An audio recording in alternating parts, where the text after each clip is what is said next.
জানেন, মানুষের জীবনে সবচেয়ে বেশি জঘন্যতম জিনিসটা কি? যে মানুষটা একসময় ছিল সবচেয়ে বেশি ভালোবাসার, সেই মানুষটাই একসময় হয়ে ওঠে সবচেয়ে বেশি ঘৃণার। যার জন্য মনে হতো না পেলে জীবন মরণ সব একসাথে মিশে যাবে, আজ তার পাশেই থাকলে যেন দম বন্ধ হয়ে আসে। কেন এমনটা হয়?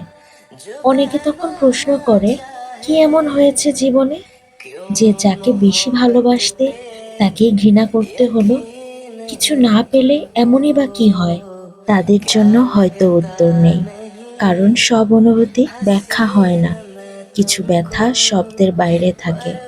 মানুষ কখনো কখনো নিজের জীবনে এমন এক জায়গায় এসে দাঁড়ায় যেখানে আর ভেঙে পড়ার অবকাশ থাকে না, যেখানে ভালো থাকা মানেই হয় নিজেকে বাঁচিয়ে রাখা, নিজের শান্তিকে রক্ষা করা।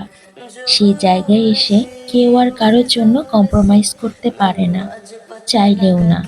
এই কষ্টটা কাউকে বোঝানোর না, কাউকে জবাবদিহি দেওয়ার মতনও না, নিজেকে নিজের ভালো রাখায়। কারণ শেষমেশ সব লড়াই নিজের জন্য লড়া।